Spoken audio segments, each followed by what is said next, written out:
to the Raj Kaul Podcast, and today we've got a very special guest. But before we reach the guest, if you can just drop a like and subscribe and leave a review if possible.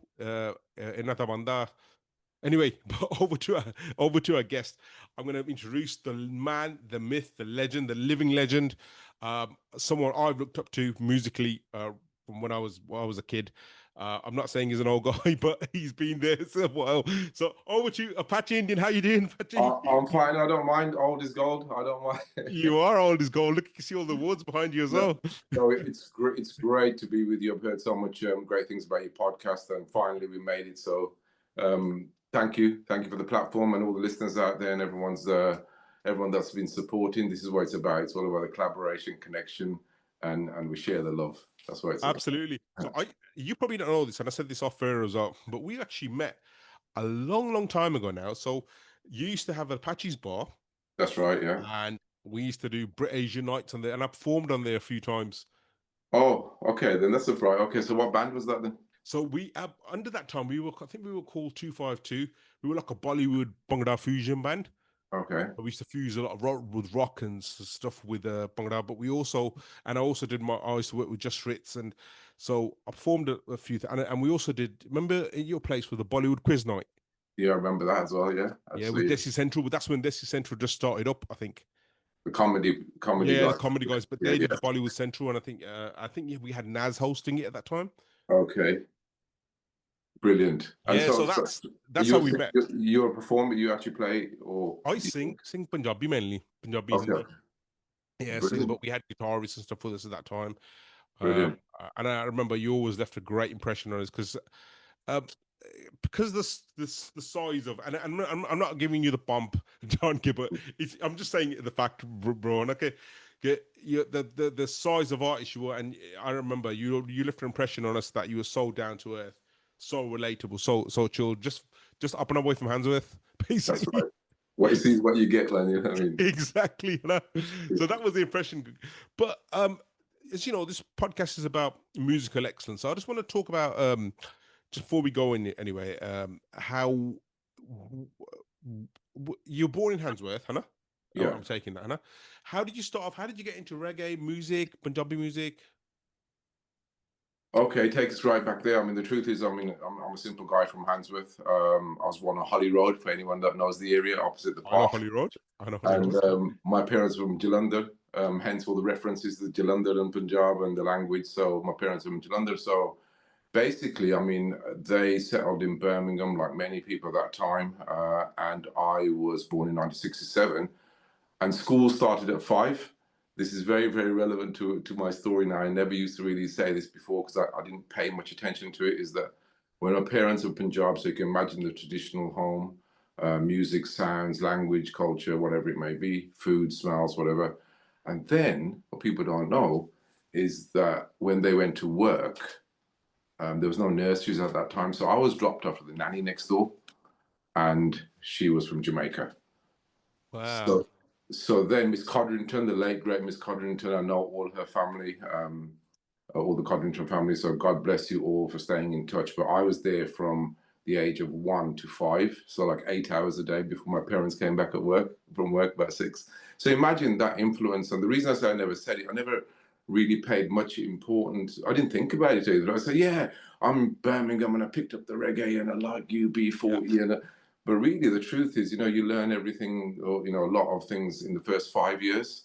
Yeah. So if you think about subconsciously, I'm listening to reggae, I'm eating, Jamaican food, I'm hearing the language, it was the Windrush generation. So the patois was very, very, predominant. It was very well spoken. And so obviously I picked up that. So it wasn't an understanding just of music later on. It was actually understanding of culture. Because you can go and work with Jamaican artists, you can go behind the mic and you could be great. But when you come off the mic, how can you relate to the culture if you didn't have the culture, if you like? So when I had that, then imagine then going back home and then, Muhammad Rafi's on the radio, Asha Bosley's on the radio, or, the movies are on from India. So there you go. So look at that as a start, that melting pot. And I always say it's very special to Handsworth. It's very, very special to Birmingham. So if I was probably born somewhere else, could have been a different whole story. If I was born in India, different story. But definitely the sound and everything that I shared with the world later on, whether it was sound, whether it was stories, whether it was language, Yeah. came from those early days. I mean, Surely. Handsworth was a very special place, wasn't it? Handsworth, Lozals, that area. I remember just when I was a kid. Originally, I was from Lozals, Right.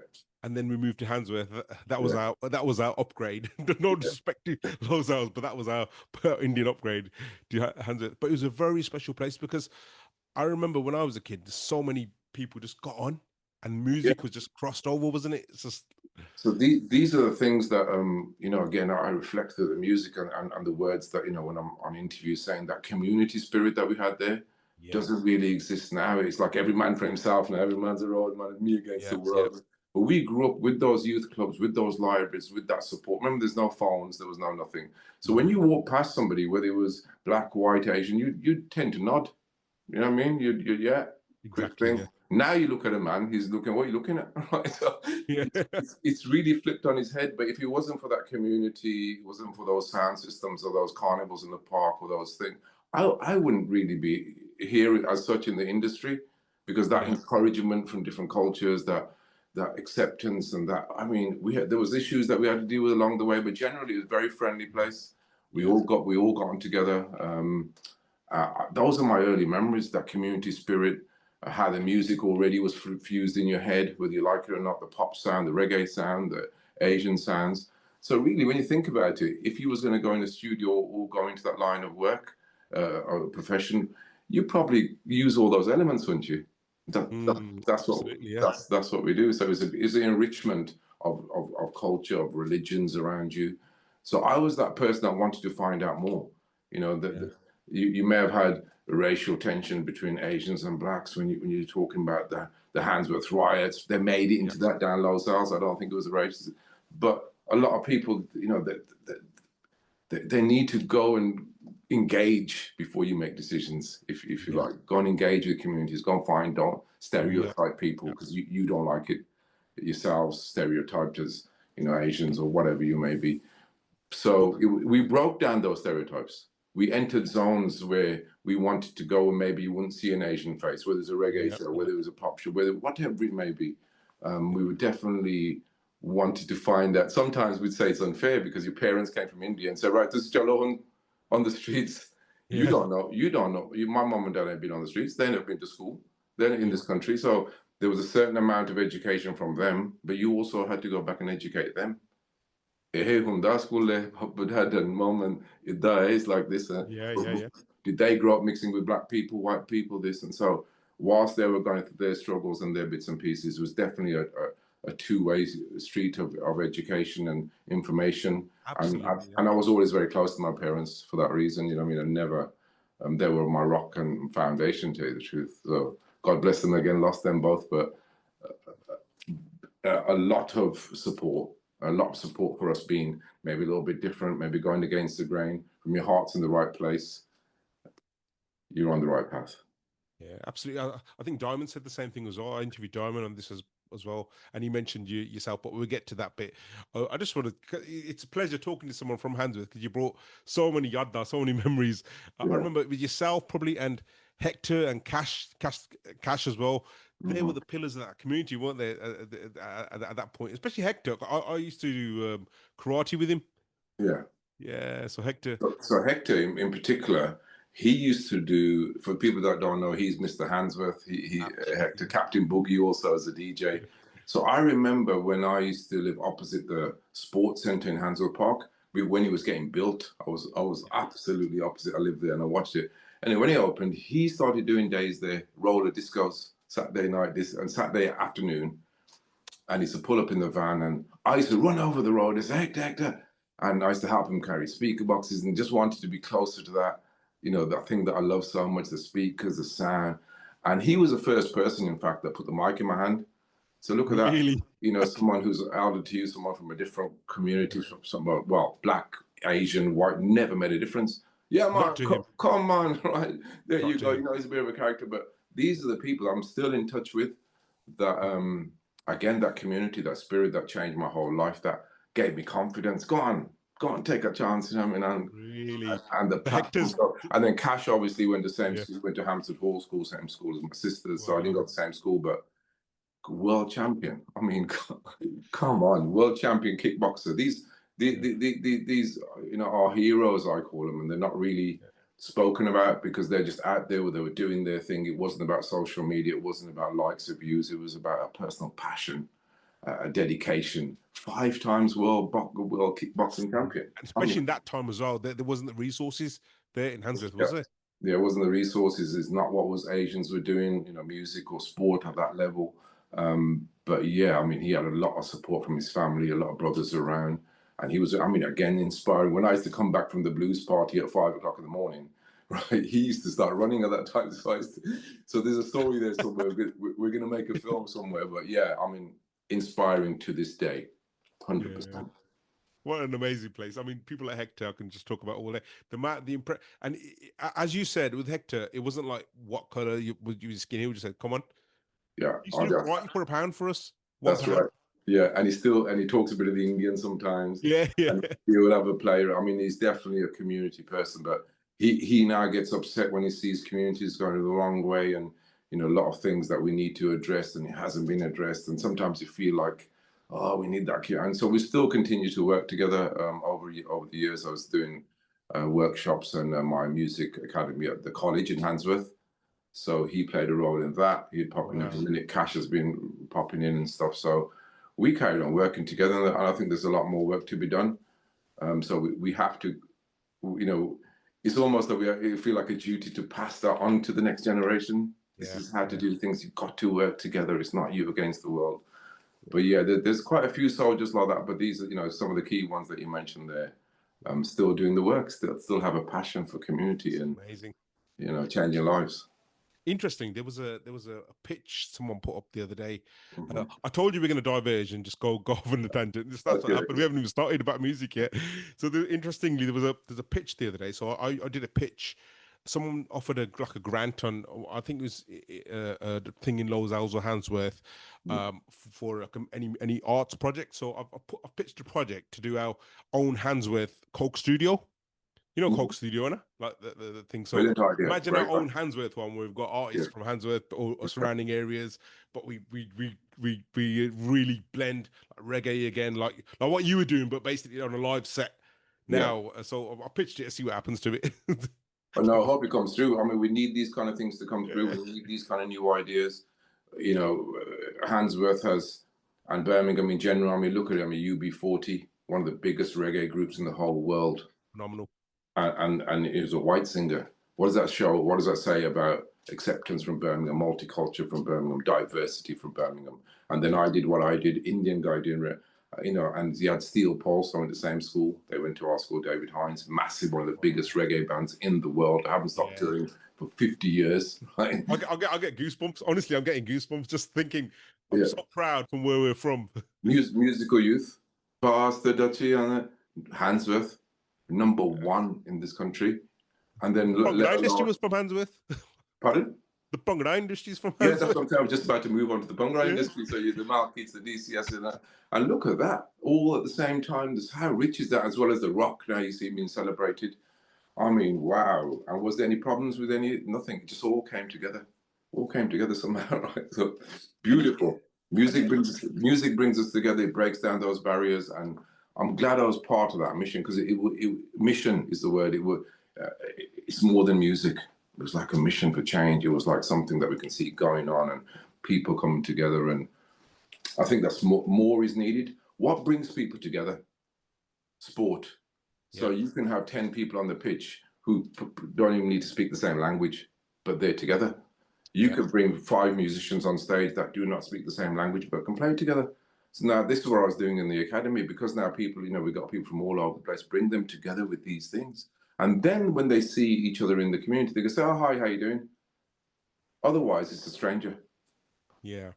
Find the way to bring people together, emphasize sport, emphasize music. It makes a massive difference, and it's not funded enough.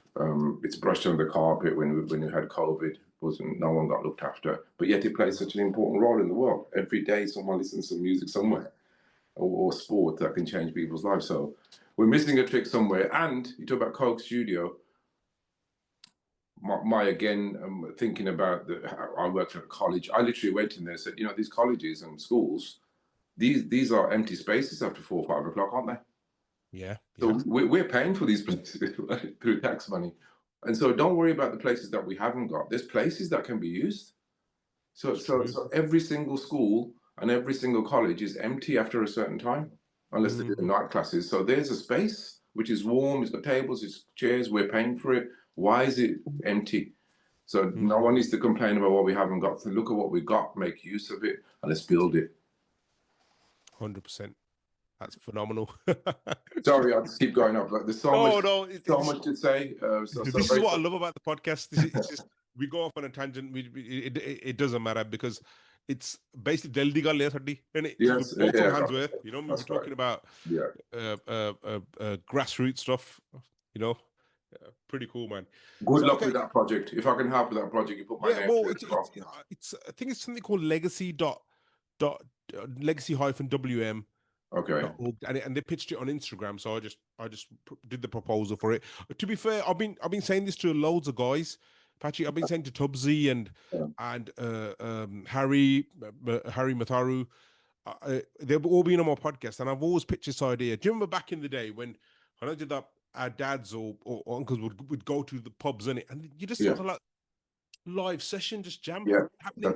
That's it. I mean, this was my thinking behind the Real Talk show. This audio. Yeah. As you got career, try to solve the problems of the community and the world, and at the same time, let's give a chance to someone to sing, open the show, close the show.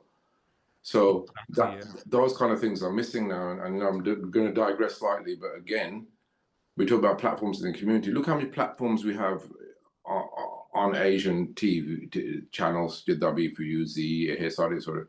No one does any live music. No one calls anyone to do nothing.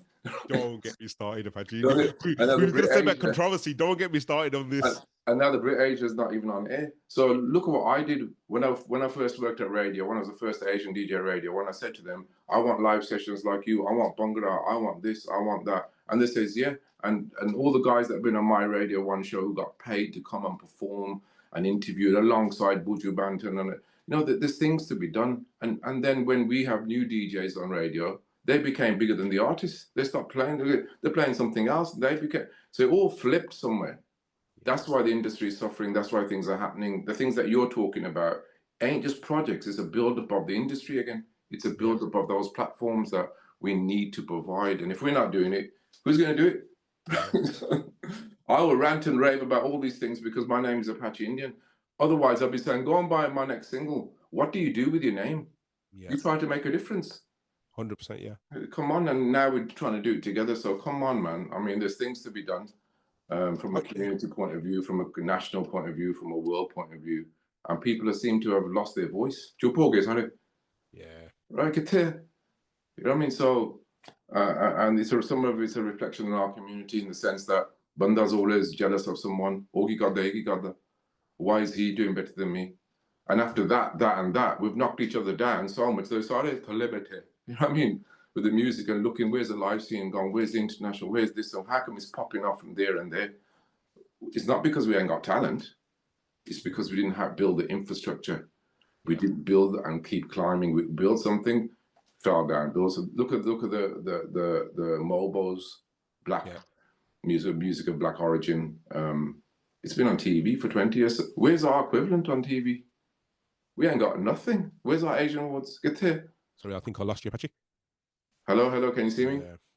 Yeah, I can hear you now. Yeah, I can hear you now. So where's our Asian equivalent to the Mobos? Yeah, it's a joke. Didn't we have something once and it just disappeared? Yeah, all this comes and goes. We're not the people to come and go. We're standing here. What makes it come and go is us ourselves. As soon as we get somewhere, someone's going to fight about the name or a hisigo or horsiga. But I'm going to sum up the industry for you now, right? This is true story, right? So there's I'm not going to say, I don't want to get into controversy names, but there's in the Midlands, in the UK, there's award ceremonies, right? And they nominate you for award. So I'll get nominated for award. But what they want me to do, the promoter, you're going to get nominated for award. Could you bring all your family as well? It's £25 a ticket. That's right. You're literally paying for your award, paying for the night. Exactly. And further to that is, if you don't go, you're not getting the award they give to somebody else. Exactly. Yeah. Right. So it's a. You can mention as many names as you are. I'll mention them more. No, I'll tell you why. The principle of awards is who's giving you that award. Yeah. So Mr. Joe Bloggs decides to keep an event, so give everyone an award that they're paying for themselves. Everyone's tapped themselves on the back, Tika, and everyone's gone off and everyone's made money, and you've gone home and put it on the shelf. It means nothing. When you get an award from a proper person or a proper establishment, Brit Awards, Mercury Music Prize, sorry, look behind you. or someone like, say, Malkeet Singh, for example. If I had a Malkeet Singh award and I was a young Bhangra singer, it would mean a lot to me because it's Malkeet Singh, or it's Jenny, or it's Apache Indian awards, because I'm thinking about these things. So that kid goes away and someone's going to say, "Oh wow." So it wasn't Mr. Joe Bloggs from Dancehalls Road who's got a small shop that wants the kid. So who are you? And more than anything else, disgrace to the people that keep turning up, tapping themselves in the back, paying. Why don't you just go to a shop and buy an award and put it on your table instead, and have a better night? Cheaper. It's probably cheaper. Have a better night out with your family. I mean, it's a bit of a con. Everywhere's got awards. What does it mean? It's been happening since the day. No one outside the Asian community has recognized those awards. It got to see. One Asian Awards, eventually we'll get it on TV for the world to see. We just look at the same thing. Comes, it goes. It comes, it goes. Tap ourselves on the back, and next year, 3 years later, somebody else is doing it. Yeah. You don't see any of these awards, really. I go to places that make a difference. But everyone's got this award or that award, really just bigging up themselves. Yeah. Yeah, sorry about it. I mean, come on. It's crazy. When we stop supporting these things, we don't have an Asian chart. We don't have where's the Bhangra chart? Get there. Haga? I think they have on BBC now. They have got a British Asian BBC who chart. Yeah. BBC who? BBC Asian Network. BBC Does anyone listen to the BBC Asian Network? Not really. No. What are we talking about? They have a chart. Yeah. Do you see people walking around saying, "I want to get into the BBC Asian Network chart"? No, not anymore. When you look in the chart, 8 of those things in the playlist come from India. Yeah. Right, so India, Pakistan, so we're paying, that comes out of our tax money too. Guys, you want to talk about them? I'm telling you, I'm a part of these stations. I love these stations. I help build these stations. But they come on. There was a BBC Asian Medlife, remember? There was a BBC Asian Awards. It went down, down, down, down. We're supposed to be going up. It's dead now. These days, you don't need any of that in music. But we made it dead. Yeah. We wasted money. We wasted time. We abused our positions. The DJs became bigger than the artists. Discrimination came in. Your song ain't good. You're too old.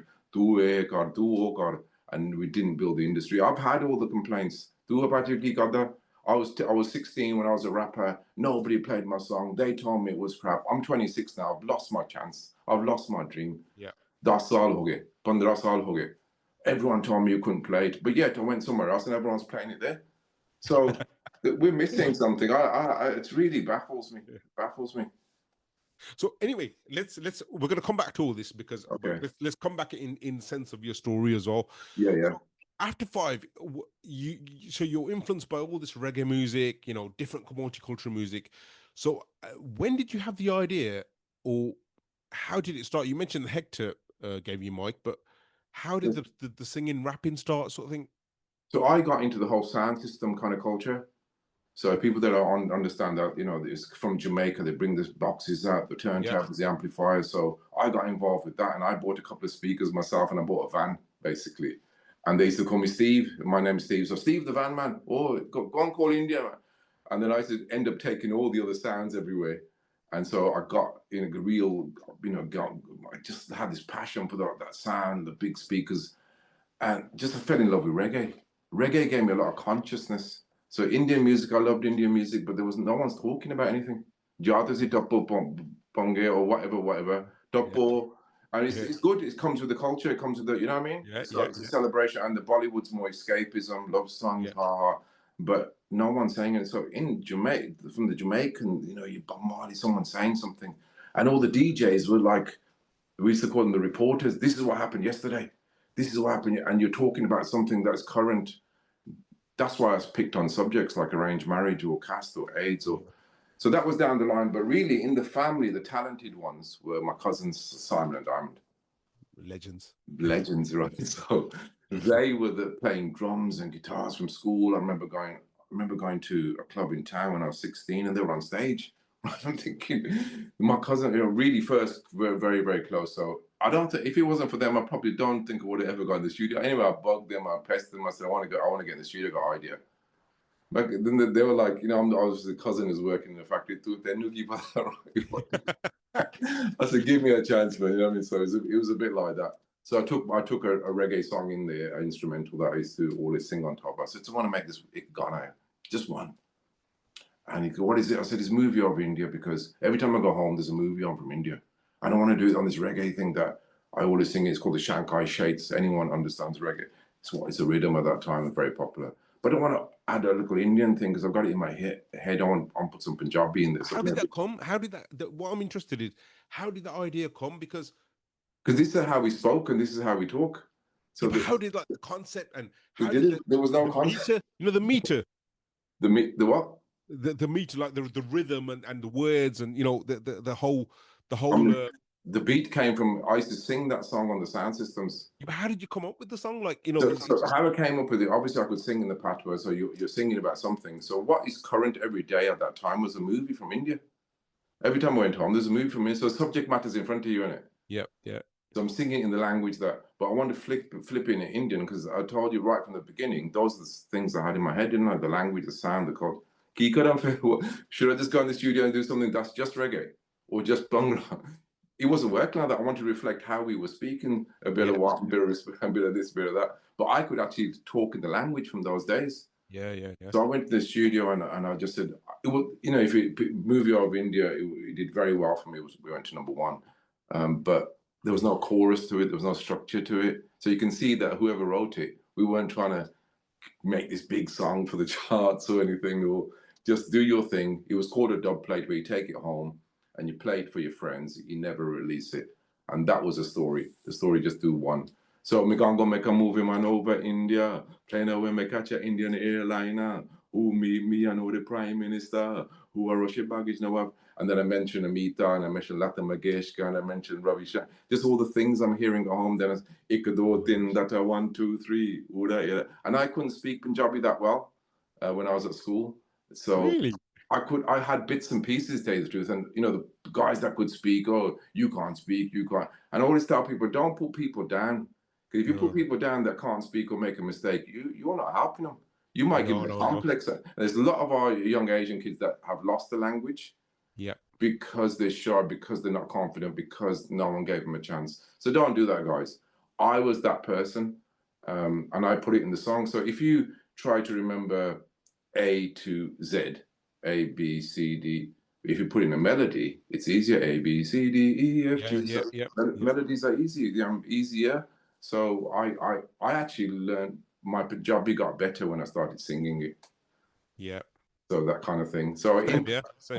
It wasn't a formula for success. I always wanted to be a teacher at school of English and sport. So anyone that knows me at school, I'm a basketball referee by the time I was 18, O-level in PE.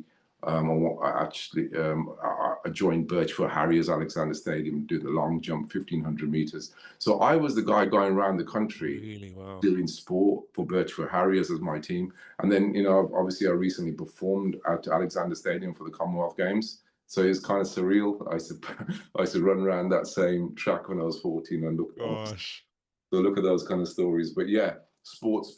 And maybe because of sport, I'm still fit and healthy, God bless, to this day, maybe the competitive side as well. Keep going to strive and wanting to do your best. Maybe it comes from sport, and definitely the writing, because I've written everything that I sang came from English. I was love writing at school. So look at these early passions that then became, that's what I'm trying to unravel, Patrick. This is what English teacher, English and sports teacher. Yeah, so because that skills come from somewhere. You haven't just woken up one day. And it was skills, just passions. What are you good at? I mean, I did A-level art, but I wasn't the best drawer. But some of these people, they can draw, and it's incredible. So I say, if you don't go and venture and do things, then how do you know what you're not good at and what you're good at? Give people a chance. So yeah, English and sport where it came from, and it made sense. When I'm touring around the world, thank God, I'm conscious about being fit, and because you wouldn't make it. There's too much traveling. I've been around the world 8 times in 35 years. Most of that is planes, trains, buses, airports, queues, standing around. It ain't the show. It's all that. So people fall down. People just like, I can't do this no more. Yeah. You know, 1 year I did 27 countries with a 10-piece band, Reggae Revolution. Picture still on the wall with Gobsy. Ask Gobsy. 27 countries. You went around the world. I mean, came back home in between, but everything from Vancouver to Singapore to America to, I mean, wow. Was it 12-piece band, live horns, like everything. But people don't know the kind of things that we've done around the world and how. I did Reggae Sunsplash in 94, 95 in Japan. They never heard of a double R sound. That is mad. You know what I mean? 100,000 people in Tokyo, every single reggae artist. Do you know what? It's now on YouTube, that show, actually. YouTube didn't exist then. Just send me afterwards. Do you know what? I want to stop you just for a second. I know you're thinking. I want to give you big props up because, and I'm going to be, again, not controversial, but I sort of get fed up when people say, oh, you know, this artist, a Flan artist is doing this now. First time Punjabi artist reach here. First time an Indian artist reach here. And I'm thinking, no, Apache's done it.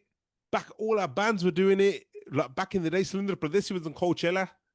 Back in the 80s. Do you know what I mean? Like, there you go. We've all done it before. We've all done it before. Maybe it wasn't reported, documented. Now you have all these different platforms. But let's not forget about the foundation that's been laid. Exactly. That's why it's frustrating. The foundation that's been laid by a lot of these guys. And even let's look at the charts. Look at Arranged Marriage. Yeah, that went into the charts. That was the first time, whether people like it or not, that the Tumbi and the Dole from Bhangra was in the charts. When was the Tumbi and the Dole Bhangra sound ever in the charts before that? Never. Arranged Marriage. And that was Tubbsy that played that. Tubbsy. Big up Tubbsy.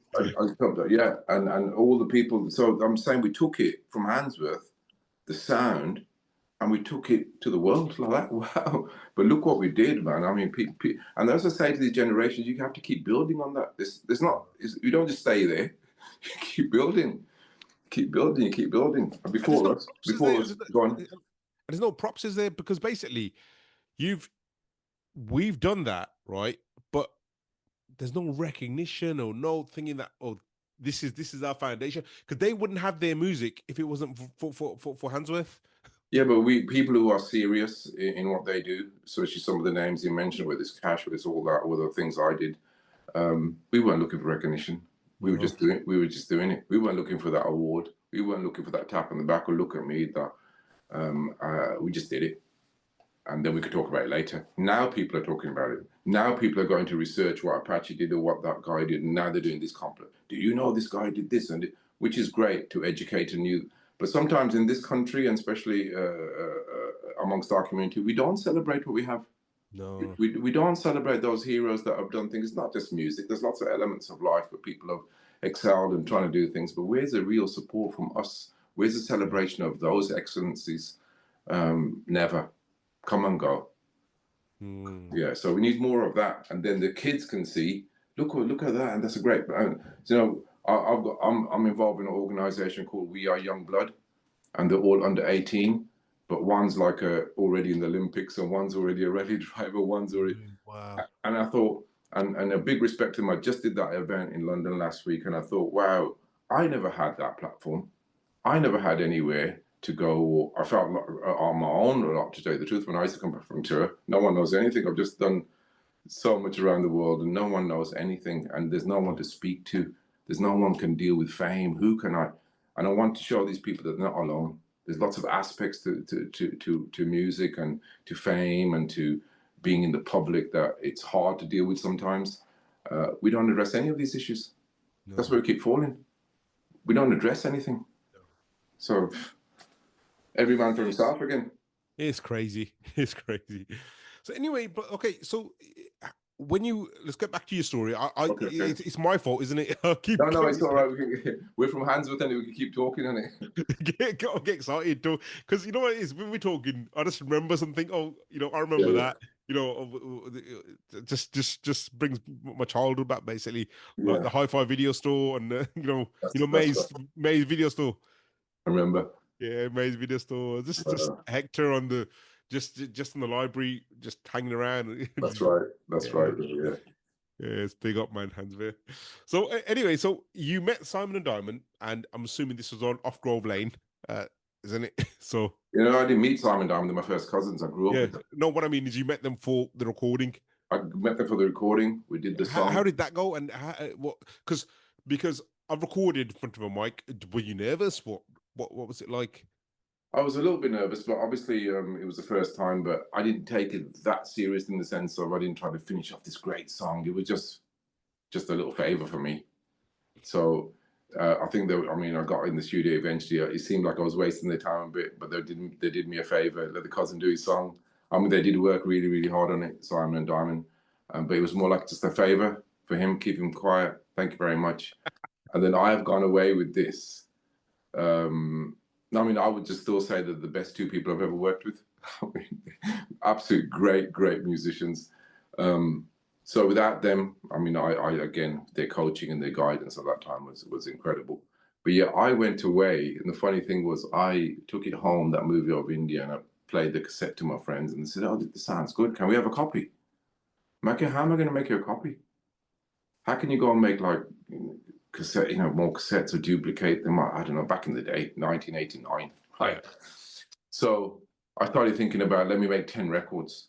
So I started calling everyone, how much they make some vinyl. I got to a place, cut a long story short, Leicester. They said, okay, we'll make 500. I came in at 500. I don't need 500.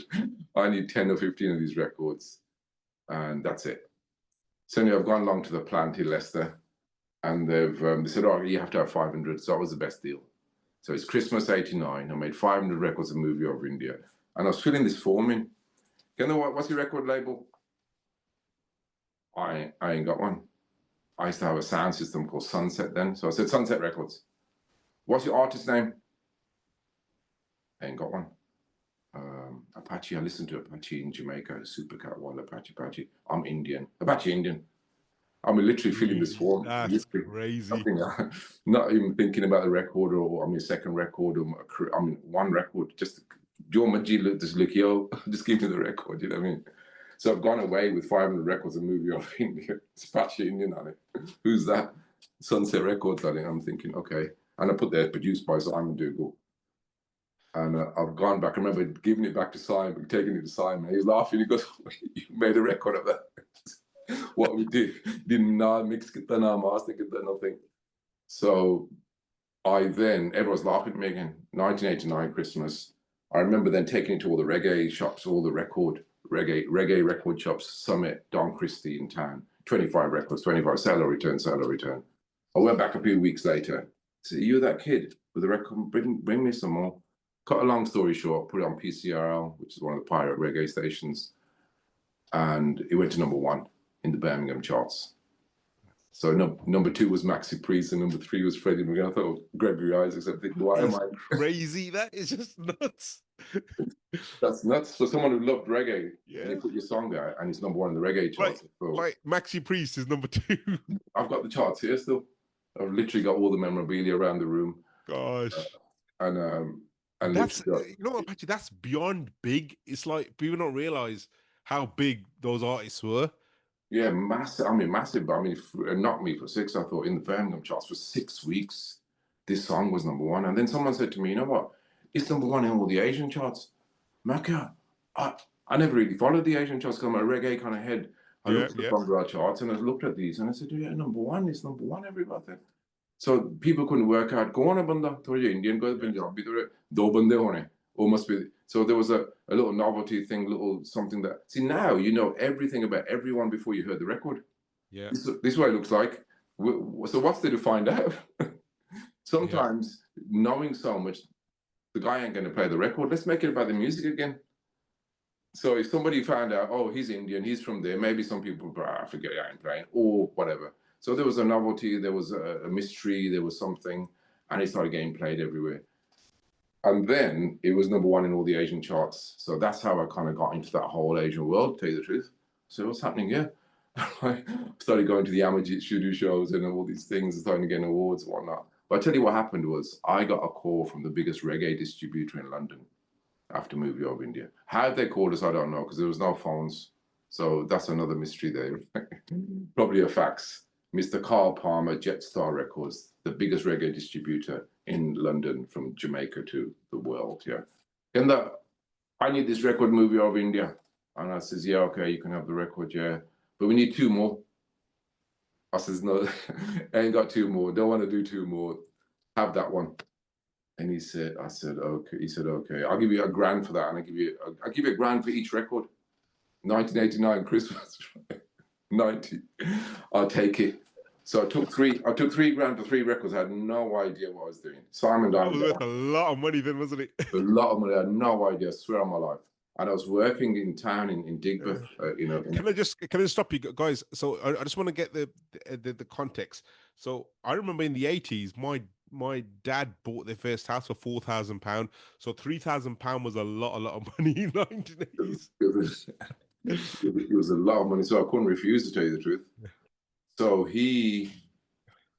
So Movie of India, he took Movie of India. Movie of India was all over the radio, reggae station. I was working as a welder, and in Digbeth, Joseph Ash, big up all the Joseph Ash guys here.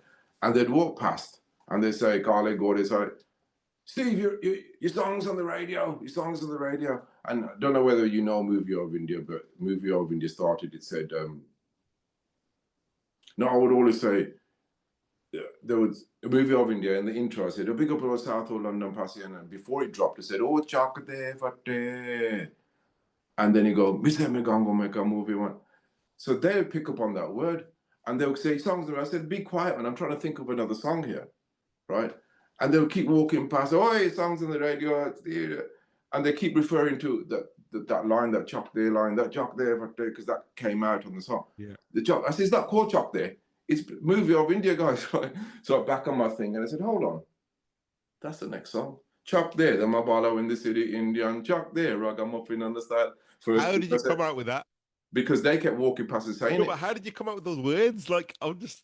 No, because listen to what I'm saying. First tuner that we did, it is number 1 on the reggae station. Gotcha. I was thinking about what was going on. God, wow. So the guy was walking past saying Chok There. I'm telling him to shut up. I'm saying, hold on. Sometimes the answer to life is in front of you.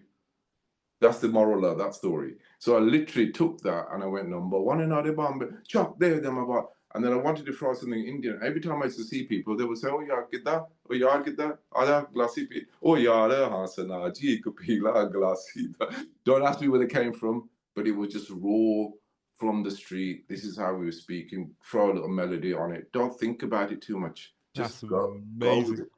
And then I gave that to, so that was song number 2. He released the first song. He went to the Movie of India, went to number 1 in the national reggae charts. He released Chok There. In Jamaica, it was number 1 everywhere. It was number 1. So people started picking up in Canada, America, and Africa. And so anywhere there was Asian communities kind of growing the same, it started flittering around everywhere. Remember, these are real records, not digital. Yeah. So it's hard.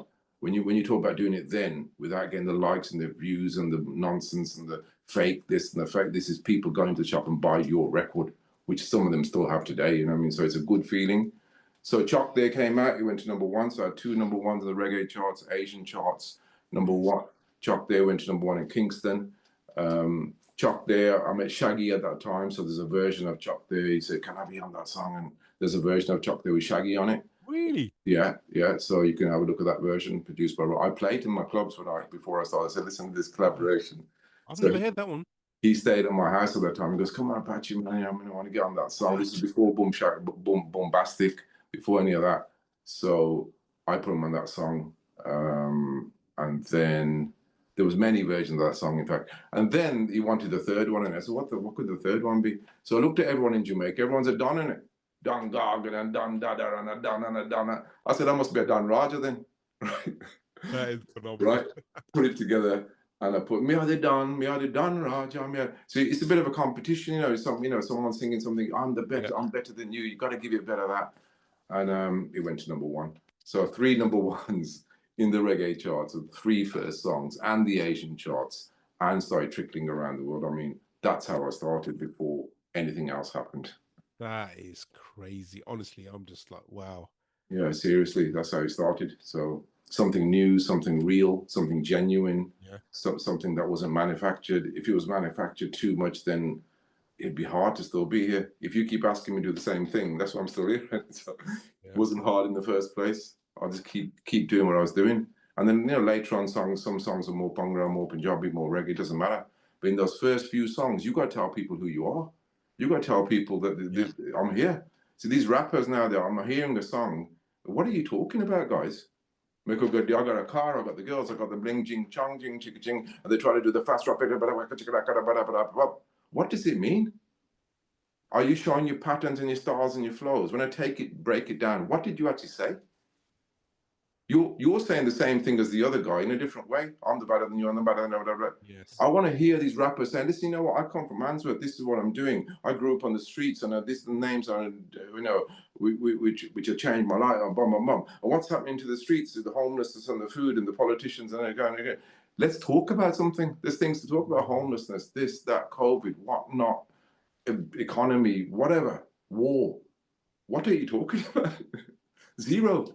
I was obviously talking. I mean, in my first album, I was talking about caste system. I talk about AIDS. I talk about arranged marriages. I talk about drink problems. We could still have fun, but let's address things, guys. That's where rap and reggae and things come from. Surely the history of it, the legacy of rap from back in the day. So if you're going to jump on a genre, let's speak.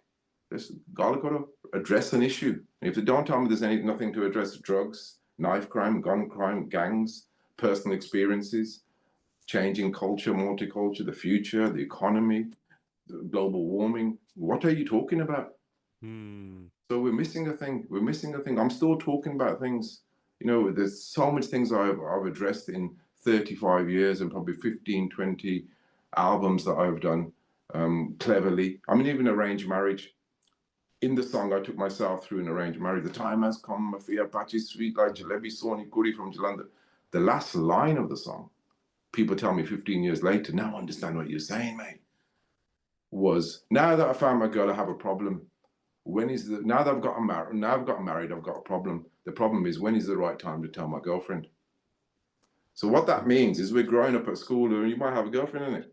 So it's that cross culture again. I'm living in this country. I've got a girlfriend, but then I'm going to get this married. So that situation is, but how do you write a song about that? But being clever, not being disrespectful to the religion, the culture, people loving it, but made it real to the UK, made it real to my story, So who's writing songs I mean, we won an Ivan Novello Award for that, next to Take That and M People for Arranged Marriage, Best Contemporary Song.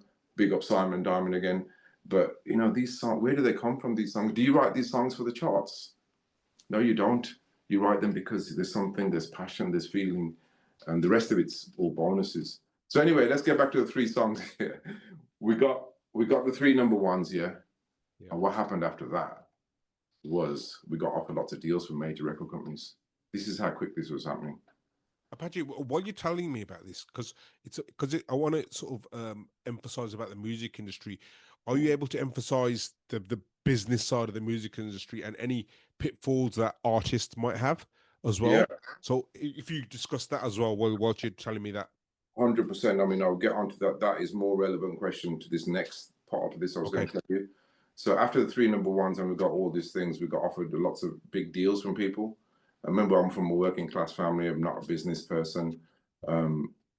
So all of that kind of threw me off guard a little bit. But we got offered a deal of £250,000. And that is. When was this? Sorry, what year was this? 1992. So Island Records, Bob Marley's record label. I know Island Records. Yeah, who doesn't? So U2 signed to them still, shackling with some pliers and all that kind of. But obviously it's Bob Marley's record label, Chris Blackwell and all that, part of the Universal group. So anyway, I signed to them. It was a literally £250,000 deal. So then the first thing they said to me, you like reggae music? And I says, yeah. They sent me straight to Jamaica, Bob Marley Studios with Sly and Robbie. They said, okay, let's start. So those are the kind of, that's where that went from. And then, but going back to your question, 100%. because I wasn't a businessman, because I'm from I just think I didn't take care of my finances. I didn't take care of the business side. No one taught me. No. You have to remember that anyone can step in the music business. To be a lawyer or a doctor, you have to have qualification. Anyone can step in that business, but you have to treat it as a business. So as soon as I put that first record out, it became a business. Apache Indian became a business. Yes. So if you're receiving royalties from anywhere, it ain't going in your pocket. You've got to put it in a bank account. You've got to account for it. You've got to say, I took this out for petrol. I took that out. Who's going to think of that when you first put your first record out? No. You're not going to, are you? So if you put records out, if you step into the industry, treat it like a business. Treat it like a business. And the further to that is, if you are going to be a doctor or accountant, you have to learn the profession, don't you? You can't just go and start practicing that. But the music, you can step into it without knowing the profession. So did I know about PRS, MCPS, how I was going to get paid, agents, royalties, lawyers, did I know about that? No. If I had my way, if it happened kind of slower, probably could have learned. But my thing was like that, wasn't it? No one was telling me, go and learn about that business that you just entered. Go and learn about how you get paid. What's the royalty rate you're going to get from a record? What's publishing mean? So if I say today to people who are rappers, singers, I said, do you know what PRS is? No. Performing Rights Society, how you get paid? No. Do you know about this? Do you know? But yet now they have to know more than I did, because we used to get signed to record labels and they would do the photo shoots and the marketing. Now the kid has to do everything himself and find the money. He has to find the money for the video and the campaign, the press release, and who's helping him, who's teaching him, how much can he really find out on his own? But definitely go out there, guys, and find out about the music business. You always wonder, how come I'm not making money? I could tell you. Do you know how to make money? Do you know how these different revenue streams? I mean, especially now. I mean, wow. I mean, the world's opened up to so much different with the downloads and how do you get paid and play. How my songs have been on movies. How do you get paid for that? Yeah. How does publishing work? How does international royalties work from different countries? So I definitely took my eye off the ball. I didn't come from a background of family, so my finances got messed up, to say the least, right? And you can't tell the mortgage company, yeah, you know what, I'm getting paid in a few months. I'll let you have it. They want everything systematically every month, don't they?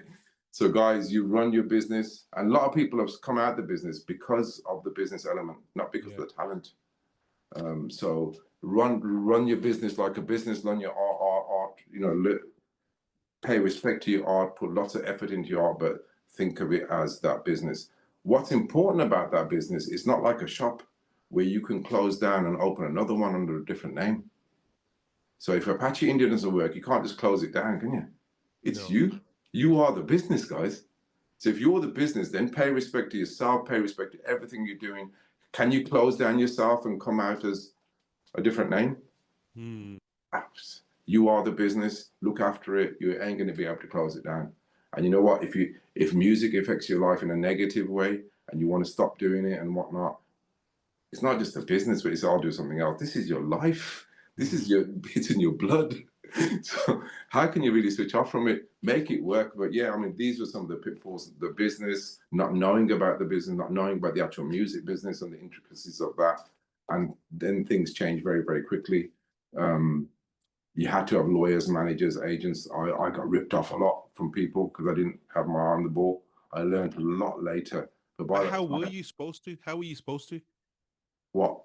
Have the eye on the ball, because no one's told you. You're just a guy from Handsworth, same as me.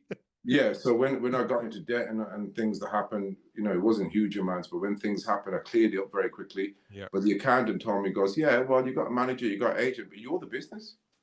You're going to tell me you're going to blame him and him and him and him. Yeah. Are you stupid? You got your money and you wouldn't come and see me once about how your thing's running. I said, wow, I thought everyone was doing their thing. I thought everyone was. Yeah. But really, people come and people go out your life as an artist, and protect your family, protect people around you. 1 minute your manager's there and his uncle to the kids. Next minute when he's gone, he's okay, yeah. So protect your family, learn the business, and protect your privacy. The privacy is a lot that, again, I'm a man that's out and about. You see lots of artists eventually couldn't even go out and about. The pride came in the way that they couldn't handle things. They was famous once, now they're not anymore. Mental health issues, drinking issues. So there's a lot of things, the stories that haven't been addressed and people don't know about. They only hear the success stories, but things I've seen behind the scenes, I've had to help a lot of people just to get back up and get their confidence back, because you've heard the stories of musicians and famous people. Yeah, it's not all great stories. remember up to Bros? You remember Yeah, all that. Yeah, so much, and it's a lot to handle. I've dealt with many mental health issues myself. I mean, I missed out the fact that I raised 3 children. I already had a child before I released the movie of India, so I was already a father, and maybe those things kept me grounded. Wow. But so I raised a child. So I've got 3 children, but I took my son around the world with me, Japan, India, and stuff like that. So it wasn't about me; it was about everyone around me. That's why, as the platform and the name and the brand names get bigger, I want to share it. I want to care. I want to help you. I want to help you. Some of the bigger artists, I only work with them bigger artists. I would work with the Big Honey Singh, but then I'd work with the guy who just started that you never heard of. That's me. Yeah. So let's care and share and help everyone, because we've been there. Yeah. So I mean, there's a lot to it. People, even dealing with fame. Who teaches you how to deal with fame? Yeah. You know what I mean? I've had 7 top 40 hits in this country, Brit Award and nominations, American Music Pro. You walk down the street, even the border, when you can't run anywhere, everyone knows you. How do you deal with that? How does your father deal with fame? By default, he's famous, isn't he? Because he's Apache Indian's father. Yeah. So 1 minute everyone say, yeah, look at that, yeah. Next minute, if you're going down, what happened to your son then? So it becomes how do children deal with it when they're at school, when the teacher's saying, do you know whose his dad is? Because everyone's excited. Yeah. How often do you know someone in the charts? Where I question it is that, again, we're diverting a little bit, but something we can do a whole show about. My name is Apache, and I will not lie to you. Another failure of our Bhangra and our industries. At least 80% of the people, the Asian artists that have been famous in this country, those people who've had half a minute fame. When I've seen them in their journey, they've come and absolutely disrespected me to my face. I will mention them all if I have to, yeah? But you know them. If there was 10 people, we haven't had many, I would say 80% of them. You know who you are, guys, and next time I'll call out your name, because those things really bother me and hurt me, because I help so much people, but when they had their time, they came in front of me and are rude, disrespectful. But I tell you what, within a few, when God took their blessings away, every single one of them came back and said sorry. But what makes you want to even speak to big mans like that in your moment of fame? Why do you think your fame's gone? The blessings go when you're not humble. Being humble is a key word. Stay humble. I don't think we're used to fame in this country. Whereas if you're in India, your chacha or your uncle could have been a choreographer in Bollywood, or there's a history there. Ethis had a history there. It wasn't that, was it? Who was famous? We weren't in those famous jobs. So let me tell you, we do not handle fame very well. Even those radio DJs, I'll mention their names if I have to. That as soon as they get to a certain stage, and I've seen them, I say, what? You can't be rude to anyone, but you're being rude to me. You know who I am, what I've done. So if you're doing that to me, I can imagine what you're doing that to other people. Yeah. So I've seen those stories around the world, and to my face, they know that they'll be shaking if they heard this interview, because they know even recently I had to pull up someone and say, you remember what you said and did? And he goes, I'm really, really, really sorry. Dasal ho gaye, blah, blah, blah. I said, how dare you? Because I'll remember these things. Gosh. I remember these things. I said, how dare you? But now that Halehoy are down, I said, well, why do you think your blessings have gone? So I'll still speak to them all. But wow, why you take a shot at me for when your time came? Gosh. But yet, I don't get that from the Gali or the Gore. They will love you. Come in, yeah, I'm on with the thing. Maxi Priest was on the first album, No Reservation, singing in Indian Punjabi. Listen back to that song called For Real. This is what I mean. It was done then. Done. And people don't know what we did. And who's had 7 top 40 hits in this country? No, it's not a big thing, but did someone follow? Did it happen? I've been in 10 Hollywood movies. And you want to have a go at me? Don't have a go at anyone. Maxi Priest sang in the first album a song called For Real. Second chorus, can you do it in Indian? He goes, yeah, I grew up with the Indians in London. Sare jane sadi gal ha suno. And he's singing like beautiful. Crazy. You know what I mean? I did then. I'm doing songs with Asher Bosley. You know what I mean? So when the journey went on, off I went into this big world. Asher Bosley, yeah, Lorica, we did that with her. A. Rahman, ended up doing a movie over India with him. So it just snowballed around the world after that. Arranged Marriages release, I said that went in the charts. We had 7 top 40 hits, Brit Awards. I was asked to do. When I went to the Ivor Novello Award. Blur was there and Sting and all these people, and I actually made a good speech. And I came back and someone tapped me on the back. And have you ever done radio before? I said no. And I kind of brushed him off a bit. I'm just watching this Blur and Sting and who's going to win the. And I found out that it was Radio 1. It was Matthew Bannister from Radio 1. Wow. So I went back to him. I said, yeah, I do radio. Let's do some. And that's how I got the show, because I made a good speech. Radio 1 show. So I've never done radio before. So I'm the guy there taking opportunities, doing things, making things happen, never sitting back. Went to Japan, had 1 day off in 3.5 weeks tour, got Frankie Paul in the studio. People don't know Frankie Paul, late, great again. First time he went in the charts with Ragamuffin Girl was with me. Big reggae legendary singers. I've earned respect from the reggae black. It's very hard. Reggae is like a religion in Jamaica. I work with Sean Paul, Shaggy, all of them. Sorry, Luciano. My last single was with Capleton, and he's one of the biggest artists in Jamaica right now. So there's a living respect for over 30 years that I've had to earn. So sad. And your band, they come along to you and just to try to. Yeah. And you wonder why. Do you know what it is, Apache? Our people, they take themselves too seriously. Do you know what I mean? When you're in a bubble, you're in a small bubble. There's a massive world out there. Massive world. No one knows you. Yeah. I mean, that's not real.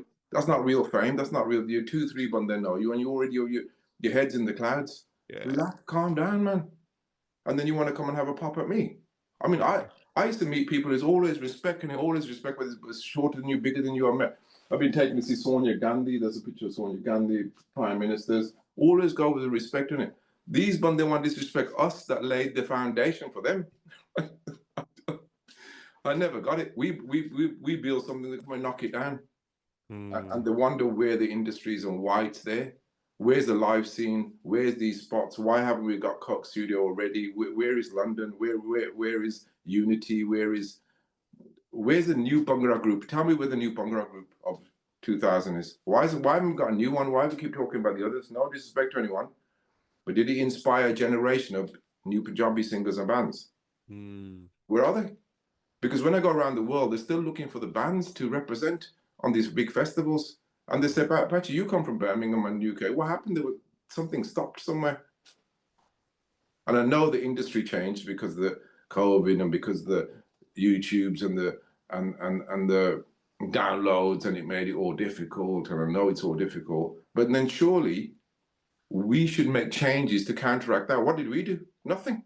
Did we say that every radio station in this country, for example, I always think out of the box, every radio station in the UK should play 25% of that city's music, old and new. Yeah. We didn't make any changes. We didn't do anything to counteract the bigger changes in the world, to support our artists, to support the scene. We still don't have any Asian awards. We're still letting, the lunatics run the asylum. So it's fragmented, and we're still yapping like that. And now we're scratching our head thinking, what happened? Because I'm on the international scene, I can always fly around. I'm just about to go to Toronto to headline a big festival, going to India, Sri Lanka, we're going to Australia, there's lots of things. But you come back here and you say, I'm passionate about me as an artist, and my craft. I'm passionate about the industry, passionate about community and about people. And that's what it was all about. And so it bothers me to this day. But I found the answers of why, because it's us. Yeah. It's us. And I'll give you an example of that, Patchy. Like before, when we had a song, this is roughly around the time when you had Real Talk. Just maybe a few years after that, maybe 1 or 2 years. Okay. And we went to a BBC Asian thing where you had to pitch your music. So we went in there with an Indian rock track. Brilliant. Okay. different, you know, rocks. You got Black Sabbath and stuff from Birmingham and stuff, this and that. You know what they said to us? What? What's British about your track? Really? See, And that's what we got. We got discouraged. Yeah, and these stories are the stories. I mean, I did a song around that COVID time, and I thought, I haven't offered the BBC Asian Network anything for a while, so I did a song and I wrote it. It took me 2 years to write it. I wrote it in Punjabi, and I went to India, and I got Rough Star on it. Rough Star's a big rapper, yeah, massive, yeah. So I've done it in there, and if people haven't heard, it's called Punjabi Girl. ਜਦੋਂ ਮੈਂ ਤੈਨੂੰ ਦੇਖਿਆ ਹਾਏ ਪੰਜਾਬੀ ਕੁੜੀ ਏ ਬਹੁਤ ਸੋਹਣੀ ਮੈਨੂੰ ਲੱਗੀ ਕਮਾਲ ਉਹ ਮੈਨੂੰ ਵੀ ਦੇਖ ਜਾਂਦੀ ਉਹ ਹਾਏ ਸੋਹਣੀ ਏ ਇੱਥੇ ਆ ਕੇ ਹੁਣ ਨੱਚ ਮੇਰੇ ਨਾਲ. So using all my Punjabi, I mean, I worked so hard, and I sent it, and I sent to and people playing in India and playing it everywhere, and then made a big video, and the Asian Network never touched it. And I called them, and there was a banda there. I think he lived in Wolverhampton. I forget his name at the time, and he goes, "This ain't for us." I said, "What do you want? It's Hindi, Punjabi. You got the biggest artist there. You got me. What is it? No, come back when you're ready. Cold blanket down. He said that to you? Yeah, come back when you're ready. This ain't for us. Come back with the next when you're ready. Boom, ching, ching, ching." I said, "Really?" And you know how it makes a difference to me to know that it's a song that should be played is that everyone else is playing it. So when you're not playing it, it doesn't matter to me now because now I know it's a problem. Everyone else is playing. But they've told people that the bass is too low, you can't sing, go and remix it, put the harmonies up on. These are gatekeepers. So you can't tell people that you don't sound good, you're not good, and then it becomes like sometimes a religious thing. And now let me ask you a question. We have like a Bhangra show on that station, yeah. So the guy the Punjabi producer, he will give it to that show on him, get one half a spin from him. So that shouldn't be happening. Yeah. You should go to the station. And so this is what I was talking about when I was making comments about the BBC. So that rapper is going to go there. So it's based on sometimes religion or based on you will play, you give it a spin. Yeah. No one is supporting our artists genuinely. There needs to be the playlist meetings. Our new rappers, I've been told, someone to put it in a new song. In fact, I did a song with Kandar, and he goes, "Yeah, I went to the network and I asked them something. They told me I ain't got the right criteria." These words that they keep using, you're not reaching the criteria. It's not really for us. What is it then? What is it that you'll play? It's a joke, Apache. Because look, I understand, right, saying it to me or saying to someone else, but saying it to you, you've toured the world, you've played with the biggest artists. That's disrespectful on another level. I've made a video, you know, because I got upset with that. I said, "Listen, this is what you guys are doing. It's ageist, it's sexist, it's discrimination, blah blah blah." Then Chutney made a video. He's got OBE saying the same thing, and then Malkeet made a video supporting it, and he's got MBE, and it's all ignored. So there was a bit of who's listening? Where's the real you? Why is everyone scared to speak? If everyone got up and switched that station off and not really been upset with what you've said to people for 25 years, then if no one's doing that, then we failed. If we don't have an awards show in our lifetime, we failed. So I will call out people just to say that you did that. Get out my way. Or we'll do this in some way, somehow, because we have a passion to make these things happen. And there's bigger things that we're trying to do. So I'm a part of a group that deals with caste discrimination. Really? Wow. Have you ever heard of that organization? No. Okay, so we've been working with them for years to pass a law in Parliament. So I'm going to Parliament in September to recognize that people have been fired over the years and other things within the community because they're lower caste or they didn't get that job. It's a recognized thing. It's a proven thing. Yeah, abuse. You've got to send me all this afterwards, honestly, because I'll gladly support you. A group AD, which Anti-Discrimination Caste Alliance. So we're going to Parliament. I'm writing a song about that. Remember back in the day, I wrote a song about caste system. High class, low class, we don't want that. Everyone equal and God decide that. So the caste breaks down even in the Punjabi religion, even in the Hinduism, Muslim, it goes on, and even Christianity all breaks down, and you're low caste, you're higher, you're low, and all that is ingrained in our system.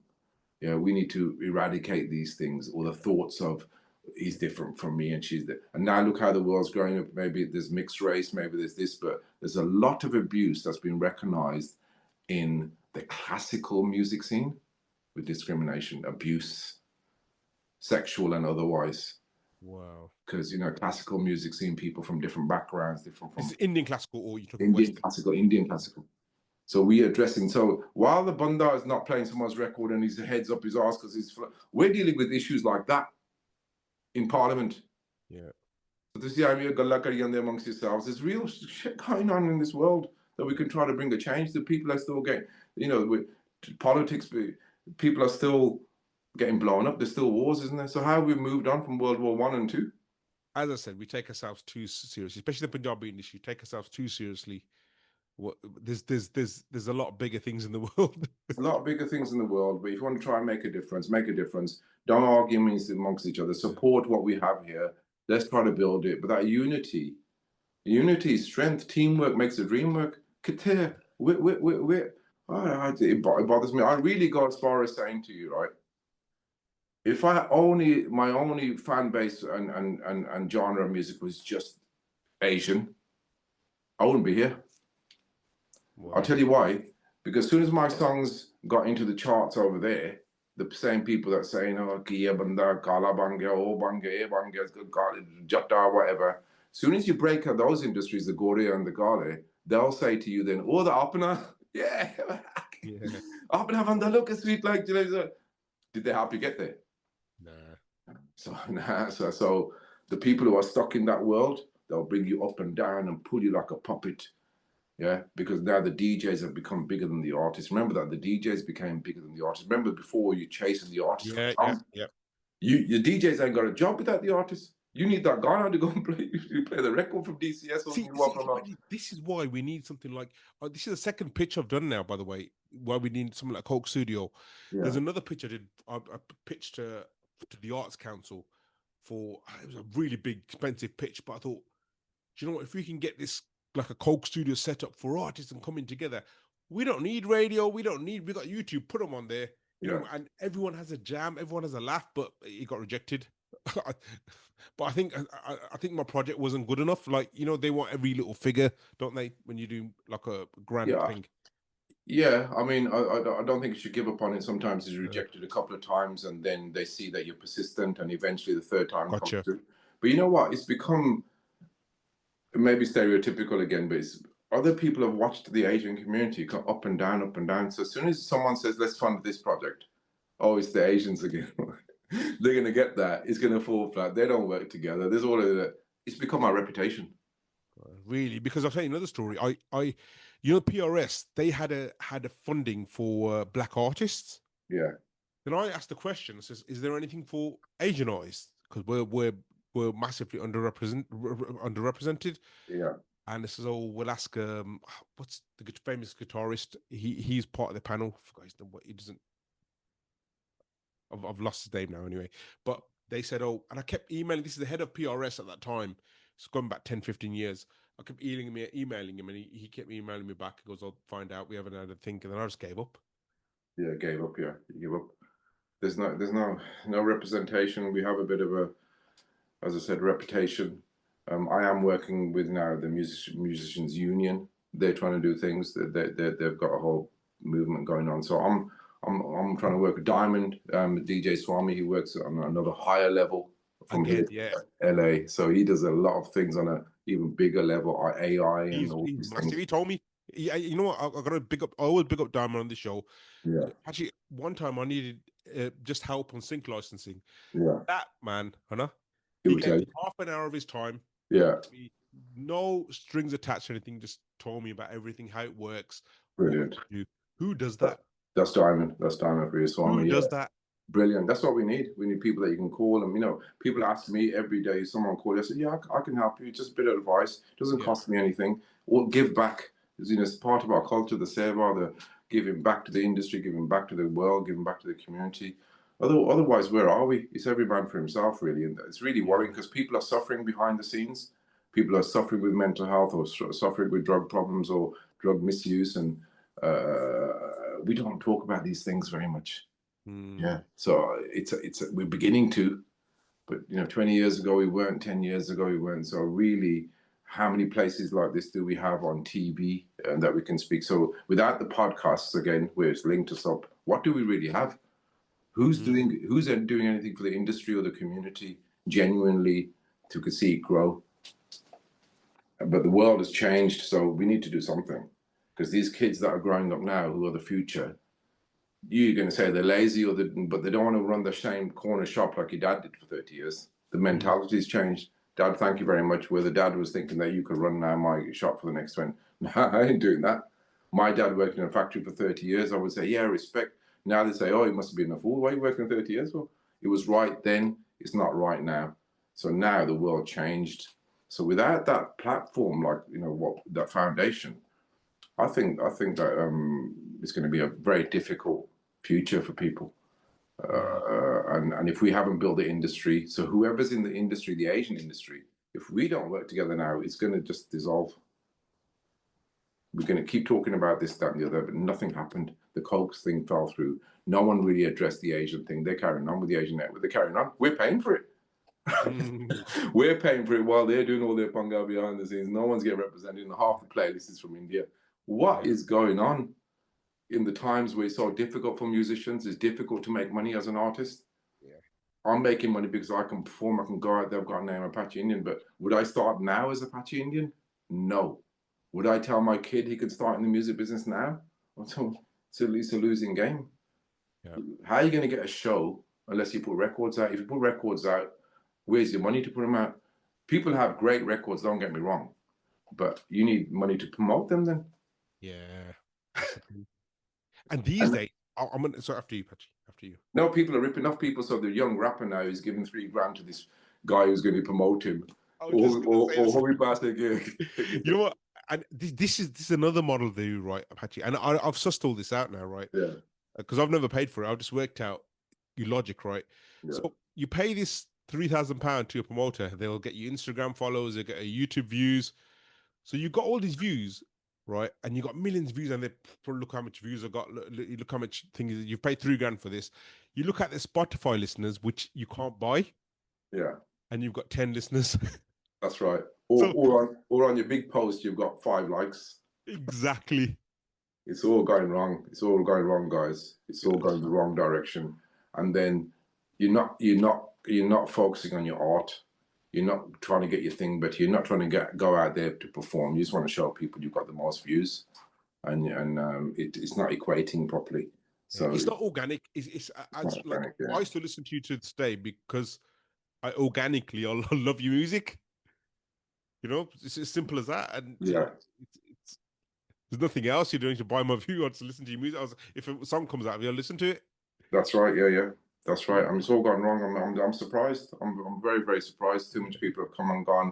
People are getting ripped off left, right, and center. We don't have many Asian promotion companies left that are doing a great job. Dude, don't get me started in the promotion companies. Yeah. Someone offered. Yeah, go on. Brandon, they said to me when I was making the comeback song, I did a song called Zord. Yeah. Just give me £1,500, I'll get it played on the radios for you. Yeah, wow, that's it. Even these channels, like I said, Brit Asia's gone offline, but I used to work with that station, that for the station, and then people send the songs and they're charging people again. Exactly. So here's the package, we'll play you, but we're charging you. And I'm thinking, so how are we going to even progress? Everything's about a dollar amount. So what's the platform? Is not community. Goes, no, it's business, isn't it? You want to play it on our channel, it's business.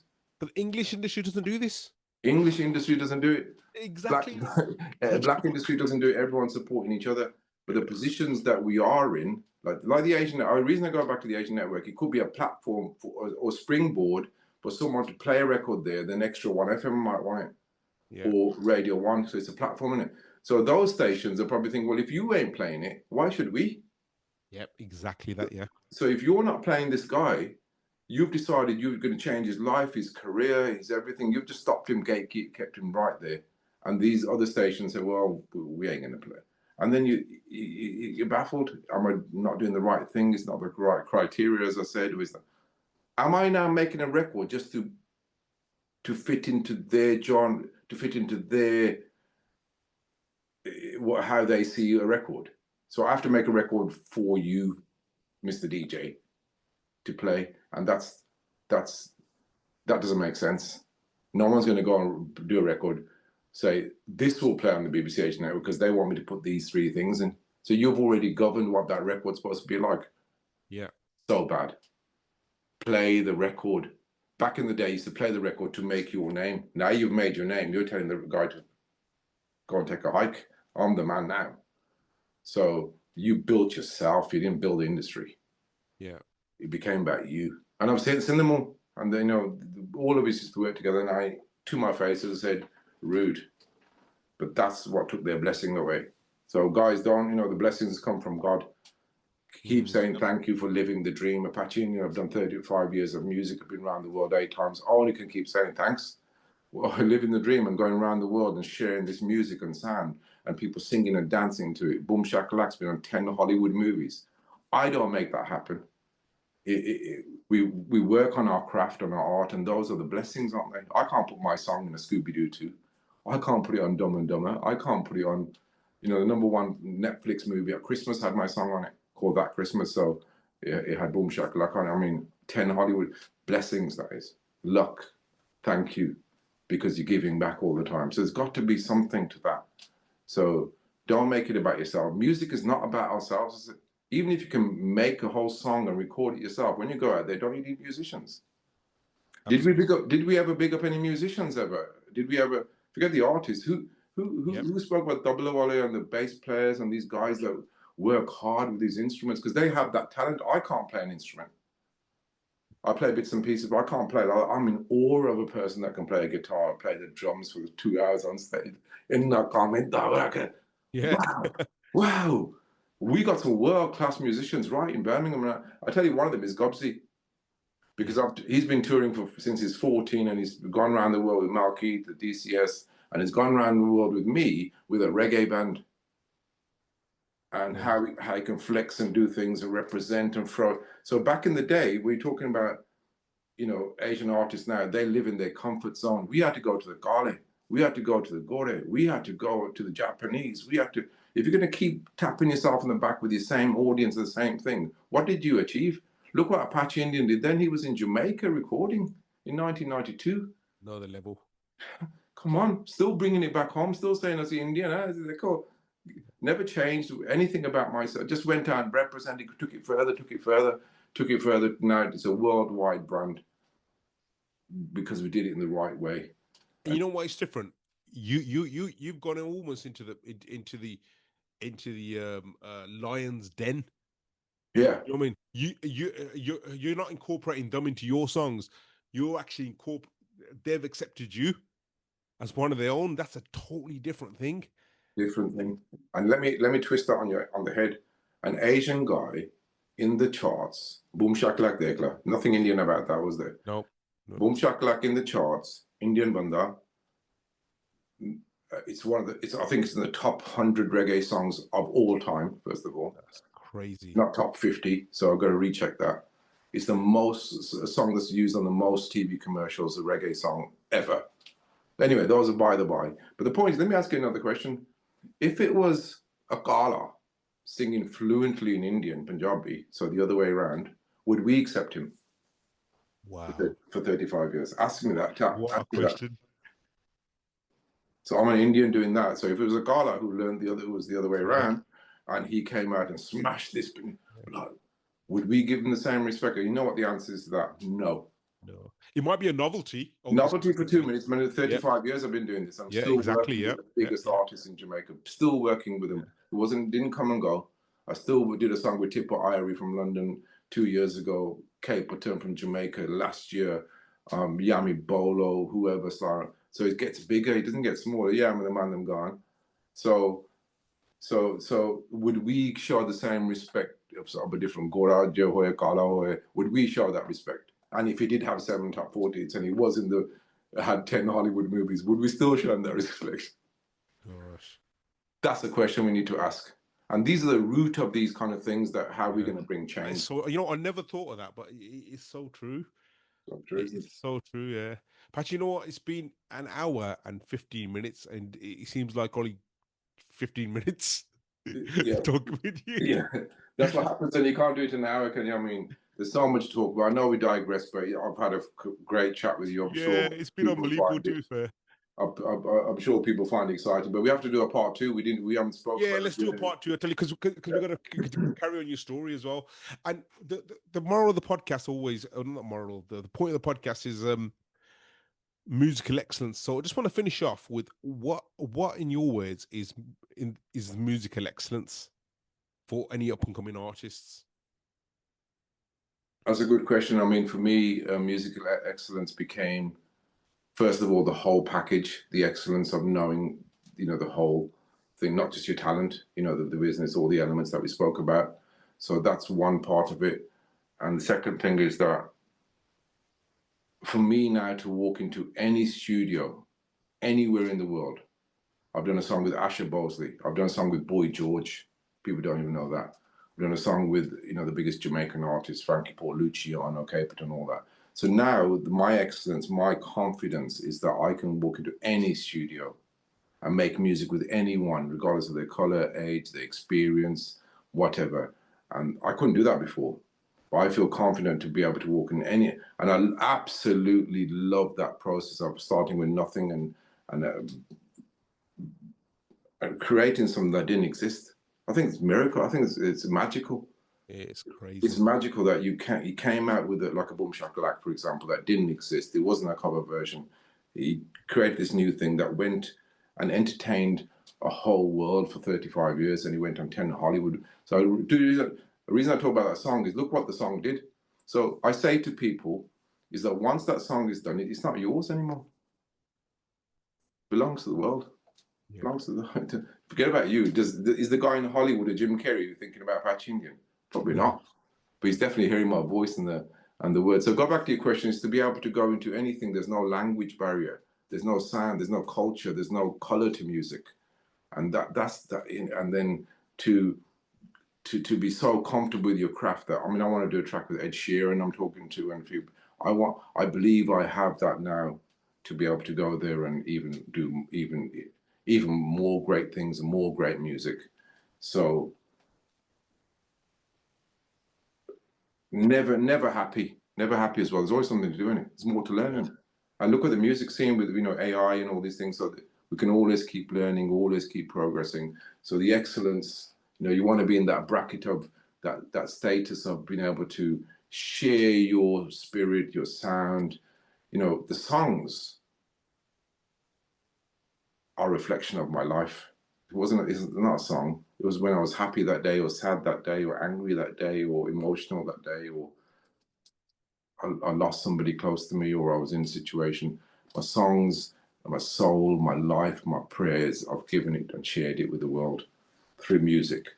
So that puts me in the place of then it's so real, so genuine, so life-changing that no one can even question it. No one can even say, you know what, just go and find out what the message is behind it.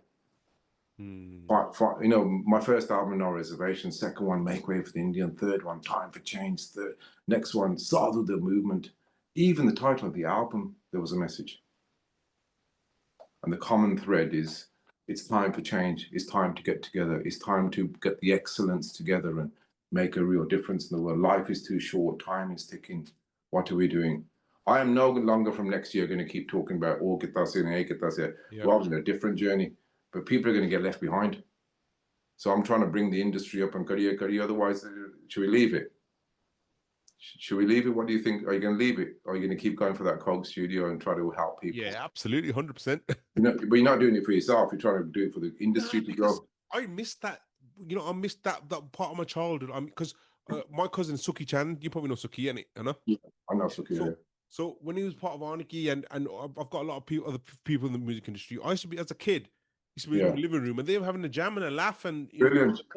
So I missed that time, and I spoke to Tubbsy about it, Harry about it, and everyone just says, "Yeah, missed that time, man." Everyone just used to have a laugh. I want to bring that back. I want to bring that back, yeah. If nothing happens to it, if it doesn't become famous, who cares? We're enjoying ourselves. We're having our childhood back, sort of thing, Yeah, but these are world-class musicians, and it's a shame in it. I mean, I don't know. I don't know. I just want to see it keep growing. You know what I mean? I want to Yeah. see the next generation of kids learning from those names that you mentioned. I think those guys have got so much more talent and more to offer. Sometimes they probably got fed up themselves, They thinking, did, yeah. A I lot of can't them get did. thirsty. And I recently started working with a producer from Wolverhampton called Devinder Yeah, J. I know Davinder J. Yeah, yeah. Yeah, so I don't know him personally, but he's good, a really good musician. yeah, really good music. He's done things back in the day. Bisal Hoge never really made any money. Got addicted around here and there. I started working with him. Yeah. I did a dancehall track with him. So let's come out of your comfort zone. Did a Punjabi track with a dancehall track with the Arabic track. Now they played all over the world. His life changed in a minute, right? But the talent that he's got, that I unleashed out of him, reggae, dancehall. He's played on all the reggae stations from here to Jamaica to Canada to everywhere. His music is played on playlists and chart. I mean, he goes, "What happened?" And then he sings a little bit, so I coach him a little bit, get more aggressive with the singing. So the song, me and him have done a song together. He goes, "Apache, you've changed my life. Just because I care, just because I show him how to do this." He's made more money in the last year that he has with any in 25 years, because there's money to be made. Right, we've done a film song, get some money. Sometimes you don't want other people to. I want him to grow. He deserves it. So I'm telling you, in a year that I've worked with him, his life changed. You can ask him. In fact, interview him. Put him on your list of let's get him on. Let's get him on. Let's get him on and ask him about this journey, what he's done before, things that have happened. But in this last year, so there is hope. We can make a difference.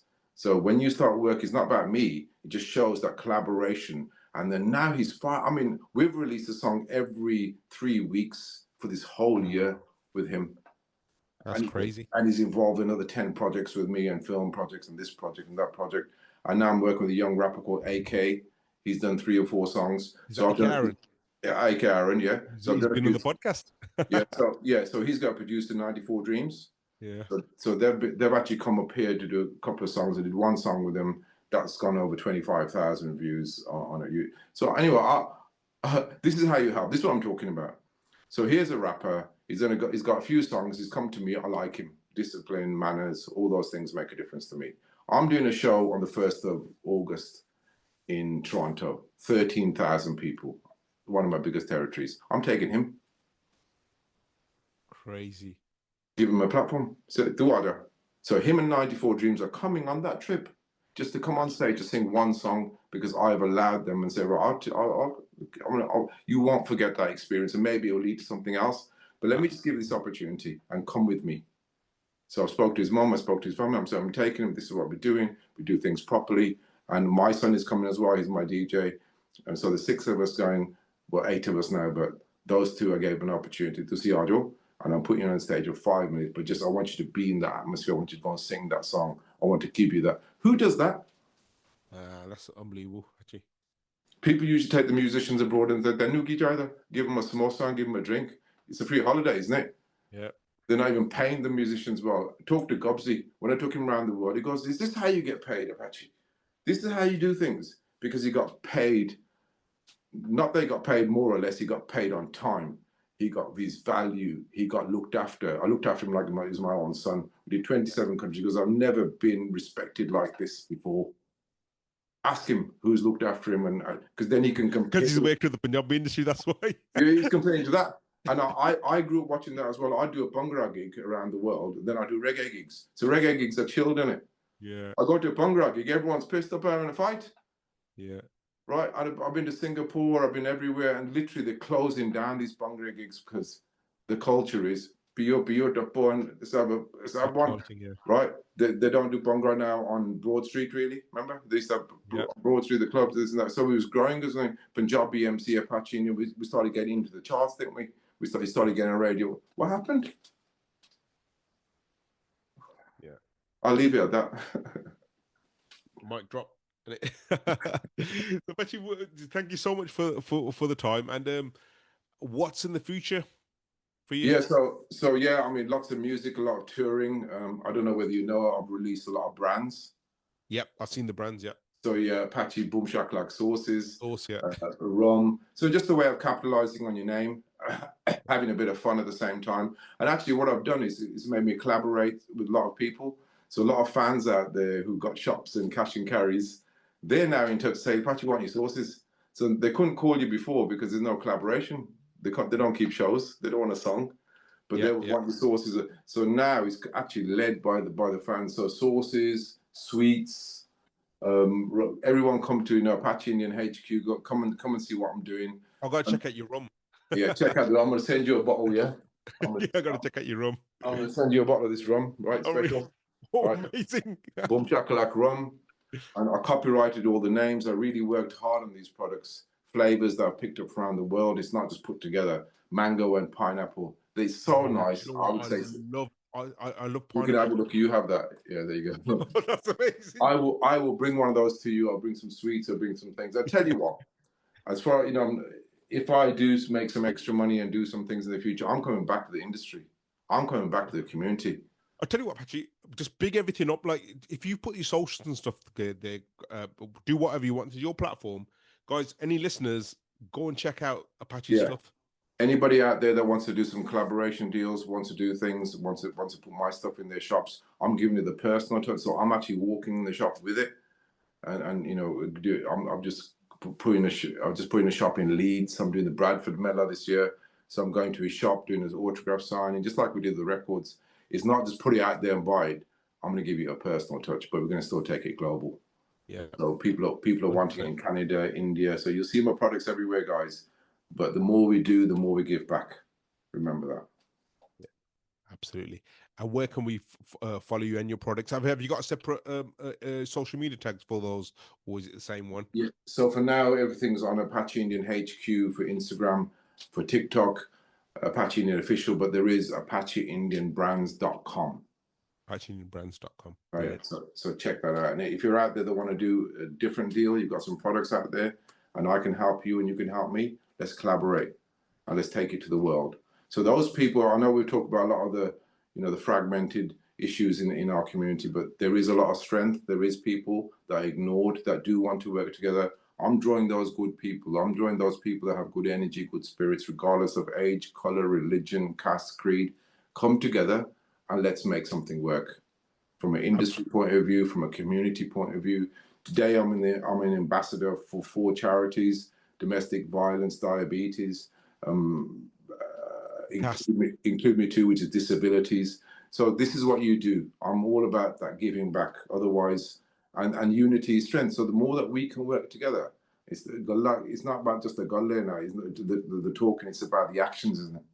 Yeah. Action speaks louder than words. The world changed. UK is not going in a great position. We have situations going on in the UK, homelessness. We have drugs issues. We have things. We are a strong community. Once we have that unity again, we want to contribute and make a difference here. I'm telling you, if there's a book, there's a film coming out, there's a documentary, Apache. So you look out for that. It has to be shared with the world while I'm standing on this planet. There will be a movie if my songs can be used in Hollywood, I'm sure my movie can be used in Hollywood. So, and we actually started filming already. Is it a documentary? Is it, or? It's actually both. There's a book, there's a documentary, and there's a film. But there's a documentary being filmed right now. The crew is in India. Wow. Man. So it's actually a lot of fan-led as well. This is what he meant to me. This is the stories. So it's not just industry people or artists. But yeah, I mean, A. Rahman, Asha Bosley, people I've worked with. You're going to see across the culture. I mean, imagine a documentary where you've got Asha Bosley, then you're interviewing someone in Jamaica, Rita Marley, Bob Marley's wife, are working with her. So no one can do that. Imagine if Maxi Priest standing next to A. Rahman, or where I'm going to bring it all together, and then you guys are going to see actually what's gone on in the last 35 years. But there's more to do, and I'm that person. We're going to make things happen.